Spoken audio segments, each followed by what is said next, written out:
Hey traders, Todd here. Welcome to the free video update. It's now post-Fed, June 19th, and this will be for Thursday the 20th. So I hope you guys had a good Fed day.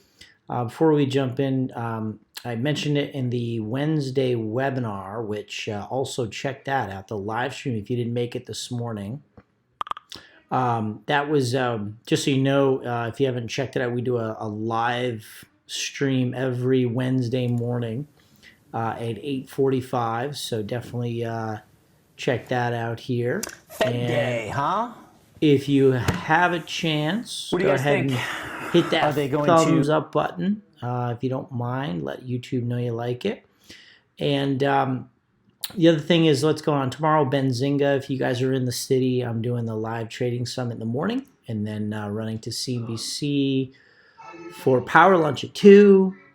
Back to Benzinga for trading the close live. Back to CNBC for fast money, doing the technicals about 5:15. Back to Benzinga for the after party. Back to Saratoga Springs on the train Thursday night. So lots of busy stuff happening tomorrow. But post-Fed, it was interesting. They all but promised a rate cut in July, but they left themselves an out that should data improve, that would mean that, okay, maybe the stock market goes to a new high, and that's all they're looking for, then they'll probably skip.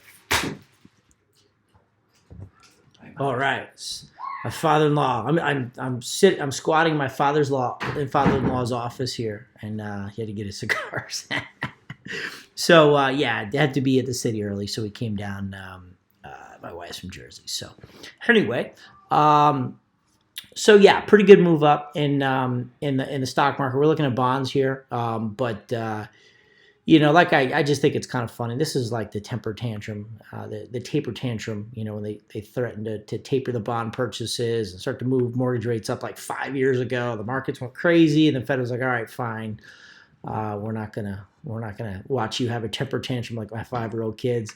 I think this whole thing was kind of the same thing. That Powell's like, we're going to go on automatic rate hikes and reduce the size of the balance sheet, blah, blah, blah. Market sold off. And then he's like, and it comes ripping back. And like, okay, fine. We're going to cut rates with the market 50 S&P points off all-time highs. I think it's pretty comical.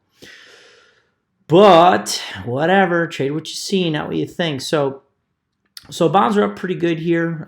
Post-Fed, I think that the longer-term pattern is higher, 5 of 3, reaching for 157 on the 30-year bond futures.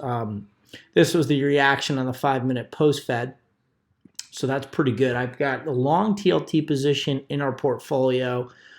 We also have the long gold position in the options market. We're about to eliminate this bearish count as soon as you break above 1370. This is the C wave high.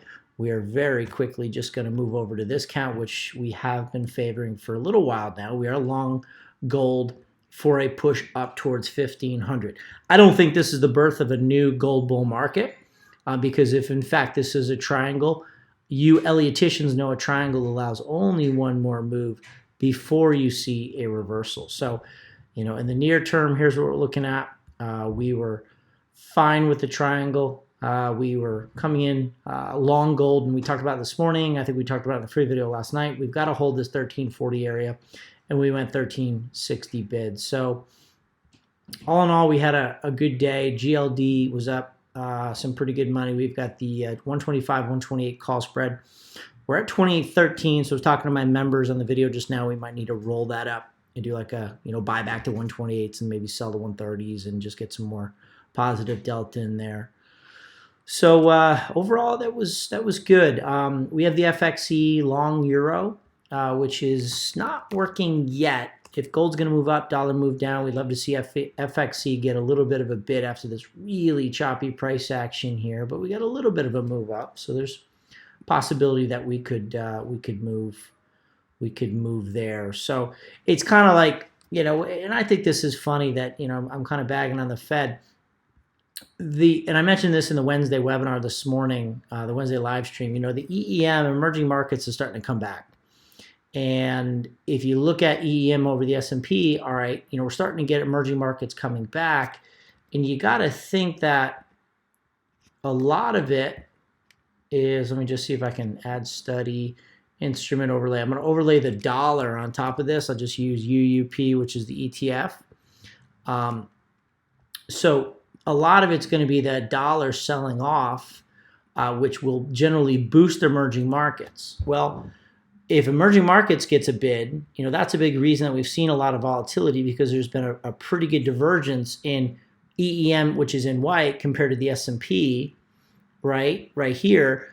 Well, if the dollar's going to sell off based on a dovish Fed cutting rates 50 basis points between here and September, emerging markets gets a bid. The S&P in turn will get a bid from help from emerging markets, specifically China, right?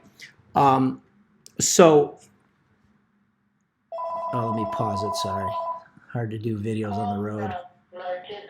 So if that dollar selling off, which will help emerging markets, because weaker dollar is going to help, because emerging markets, a lot of them have debt denominated in dollars, so weaker dollar would certainly help. It will boost their local currency, which does help their equity markets generally. So it's all a good thing.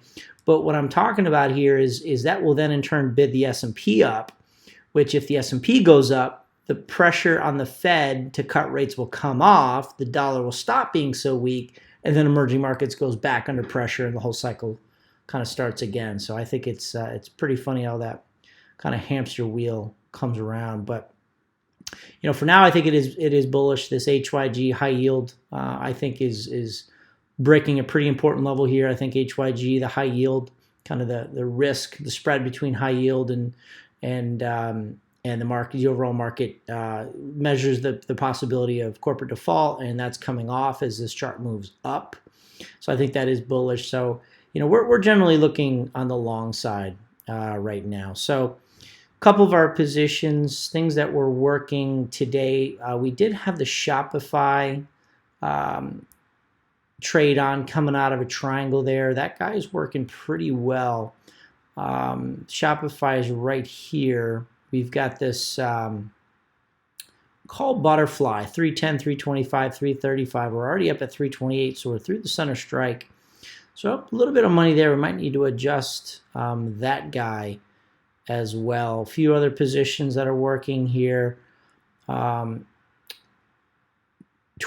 was the big winner today. Twilio continues to move up. That's one of the largest holdings in our portfolio. If we take a look at TWLO, I do still think post-triangle thrust, kind of similar to Shopify, and actually the gold market, very similar looking chart there. If Twilio can continue to move up, there's a green cluster of wave 5 resistance in a 153 to 158. So we're 147, so you certainly should be able to maybe pull like a 150, 156 call debit spread. Don't hang in there too long, because I do see that as a wave 5, and that should result in an ABC drop. Okay, so just a couple things, keep an eye out there. So definitely check out the Wednesday live stream. We're having some fun with that show. A lot of plans for that in the future with this show. I brought my whole team on, Terry and Alex. No, and, we had a good time there. I'm agreeing with you. So definitely hop in there every Wednesday morning. If you can't get there, I understand YouTube automatically records it and posts it up. If you want to get there, just go to youtube.com/Todd Gordon, and it'll bring you to that YouTube channel. Okay, guys, leave it there. Hope that helps. Hope you had a good Fed day, and I will see you guys either Benzinga on CNBC or in the next video update. See you guys.